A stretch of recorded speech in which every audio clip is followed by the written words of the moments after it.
It's mid-August. Let's talk books. Hey everyone, welcome back to the next chapter. My name is Christopher Navo, and I'm going to be your host. If this is your first time joining, thank you for stopping by. I do appreciate it. Please leave a comment. Let me know what you think of the content. Today's video is a combination of my August mid check-in, which is a little late, and my July reads wrap-up. Quite a bit of late. So without any further ado, let's get started. Our belief is often strongest when it should be the weakest. That is the nature of hope. So this first book I read for the month of July was The Final Empire, book one of the Mistborn trilogy by Brandon Sanderson. I might lose some subscribers along the way here, but I didn't dislike it. I just didn't really like it enough to really care too much about it. There was a lot that kind of took me out of it, and I don't know. It was just blah to me.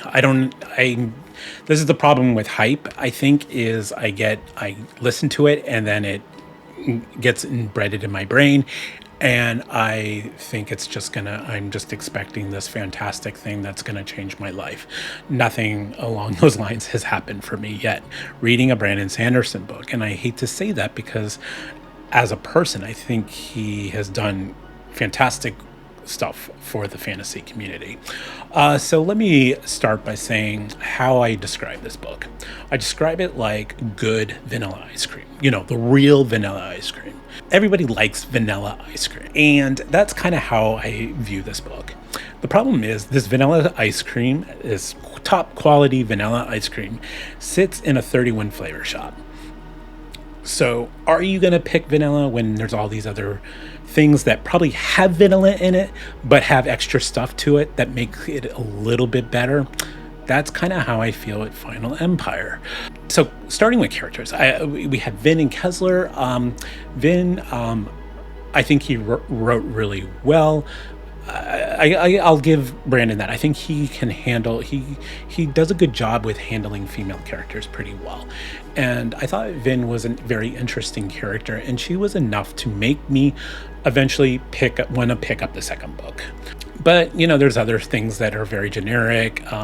There's the evil empire. There's the ruler. There's empire called the Lord Ruler. I mean, I struggle with things like this. The writing style it's approachable. It read to me very YA. And this brings me to kind of a question I always have is people always recommend Brandon Sanderson as a gateway to fantasy. Now, are they recommending him as a gateway from young adult fantasy to adult fantasy? And maybe I agree with that part, because I do think he still can fall kind of under young adult fantasy. But I would not recommend this book to somebody brand new to fantasy who has read like just some regular literary fiction or any other kind of genre. And the reason being is I think it comes down to the magic system and how it was presented in this book. Now, let me talk some good points here real quick. World building, hands down. This man knows how to world build.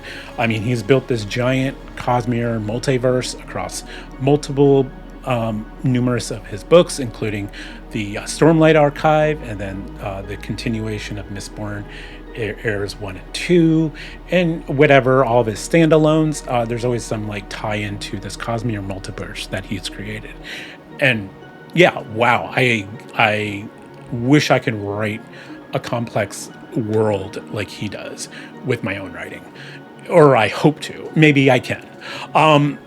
The other aspect I want to give him credit for is, despite my fact that I have issues with the magic system, he knows how to put together a complex system that has some rules, has some regulations, and some fallback from it.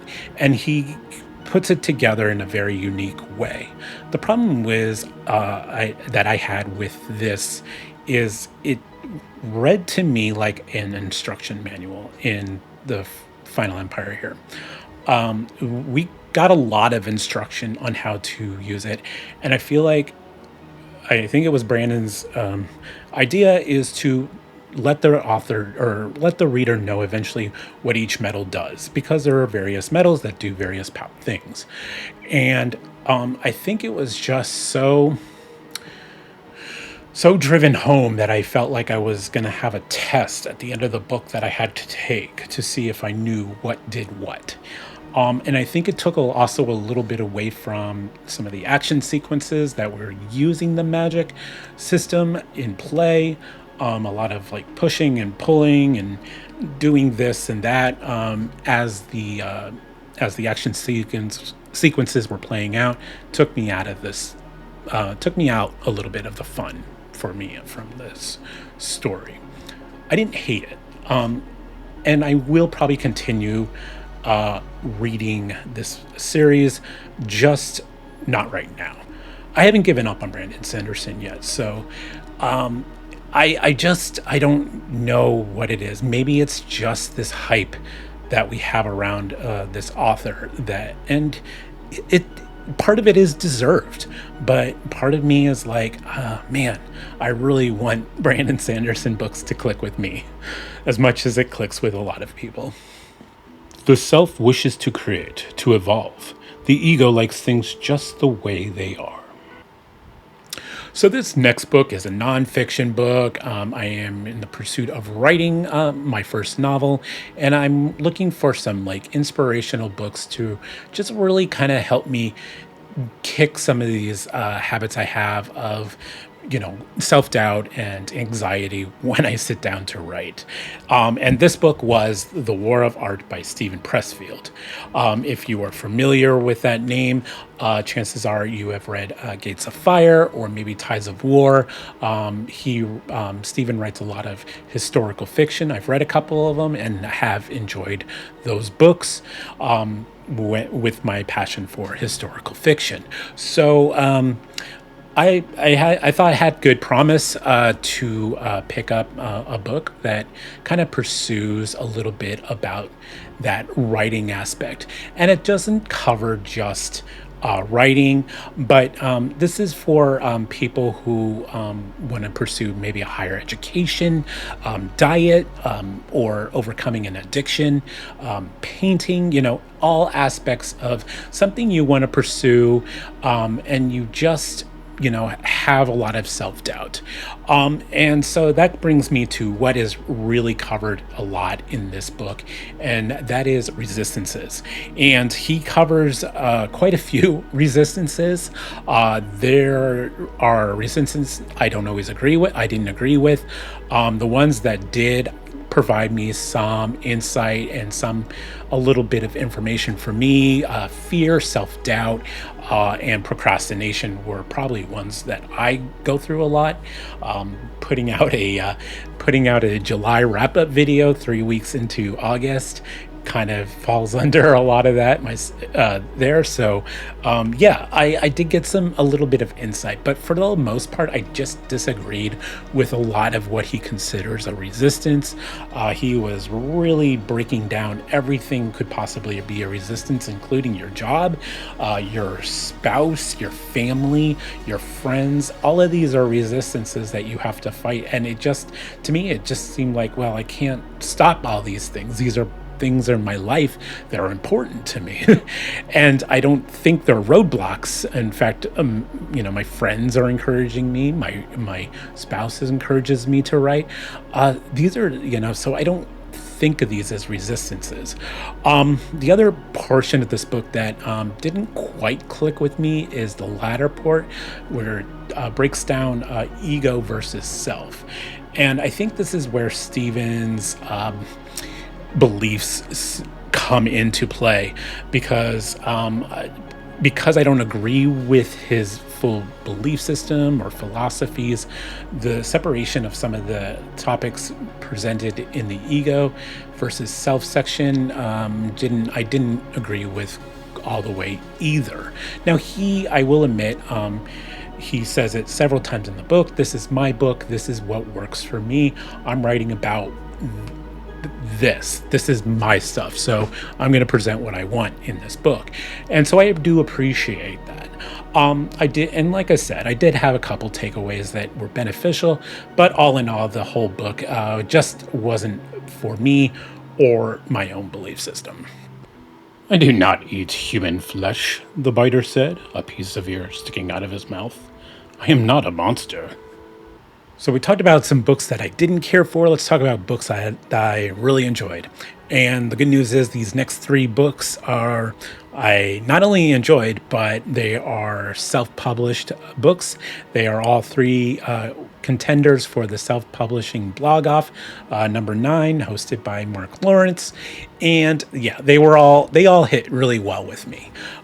So the first one we have is The Crew by Sadir S. Samir. Wow. This was such a great book to read. I just flat out. It's hilarious. I don't laugh out loud too often when I read books, and I did so with The Crew. There's just so much over the top with this book that it works really well. It's funny because it's so over the top funny. I mean, it's just like, but I don't want you to think the author is not taking the story seriously. There's a great story here. It's about this assassin named Arcade. He is commissioned to form together this crew to take down this Bone Lord, and her name is Clea. And it's so what I kind of got from this is, Varcade is he's a very Deadpool-esque kind of character. The whole Motley Crew vibe from this group is just funny as hell, and I kind of got like a little bit of a Suicide Squad kind of vibe a little bit to it as well. The world building here is just fantastic as well. There you have the Educators, which is this religious group that train young soldiers. You have some elder gods, you have demons, you have the magic users that are called dusters. They utilize this god dust as a drug to grant powers. All these like elements combined into this mismatch of like just this overtop humor and just these laugh out loud moments, but then there's just this big heart to this story. What a refresher of a book it was for me, and I'm happy I read it. Davian took one last breath before stepping forward, then raised his arm in favor of infiltrating the Royal Vampire Court. So this next book is a little bit outside of what I normally read. It read more of like a little bit of a horror book, mixed in, of course, with some fantasy as well, and that is The Fear of Moncroy by Brian Asher.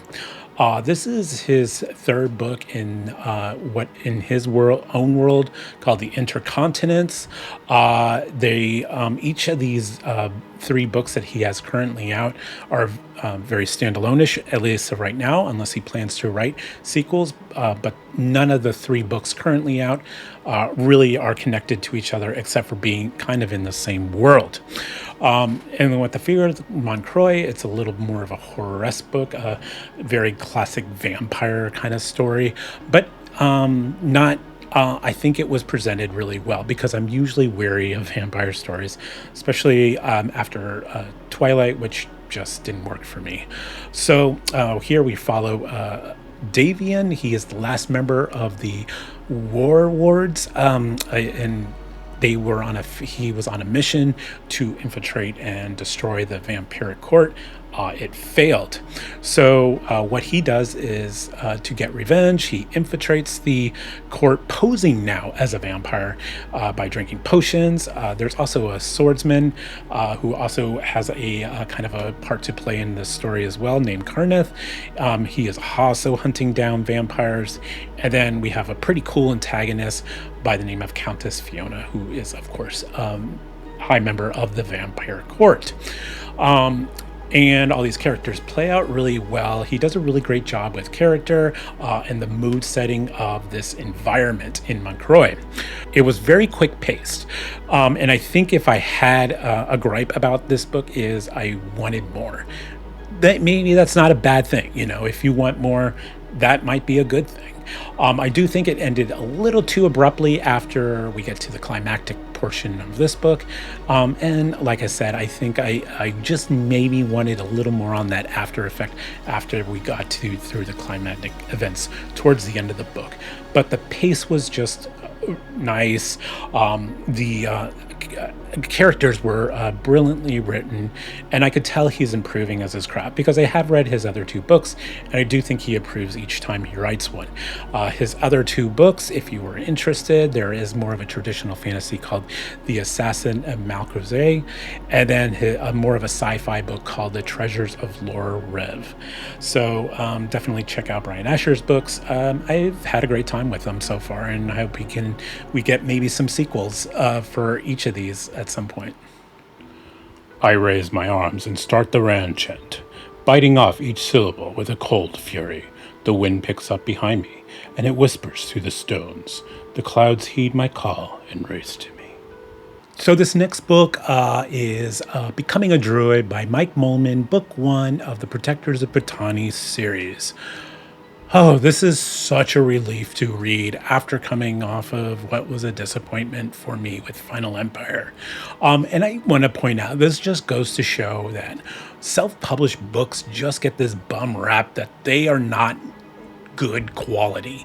And what is presented in this book is just exactly opposite of that. I knew some things about all the other titles, but this one really came out of nowhere for me. I wasn't sure what to expect. The cover makes this seem like a very light fantasy read. It is not so much that, but that's a good thing.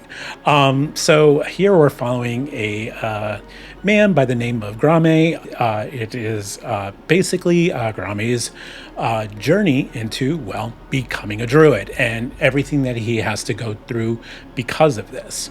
Now, I will admit, I didn't really like Grame at the beginning of this story. I thought he was very arrogant, very brash. And I was a little worried because he's our POV. And to me, that made this experience a little more rewarding because I felt his growth and he just kind of grew on me. I don't really think too much about his personality has changed. Of course, he learned some hardships. This is a very quest-oriented story, which was another nice, fun relief. Just these like little just this fetch quest and just this whole journey that he goes on to. And this is how the world is presented to us too, and how Mike does his world building is because we are going through Grame's journey, so too we are going on our own journey. I had just a nice time. This is a nice blend of historical fiction mixed in with some of the fantastic elements. And the magic here is, of course, druid magic, and it comes in a variety of ways. Mike presents several of these to us in the first book. I had just a fantastic time. I hope I have high hopes for the rest of this series. I understand Sins and Sorrows is a couple of short stories to kind of help enrich the world a little bit. So I'm excited to get into those when I have the opportunity and an open slot available in my TBR, because I definitely want to continue on with this series.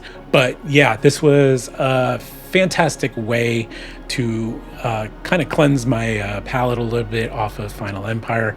Thank you to Mike for giving me a nice, great relief with Becoming a Druid.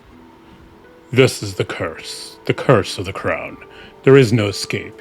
You will wear both crowns of Denmark and England, and your suffering shall be twice mine.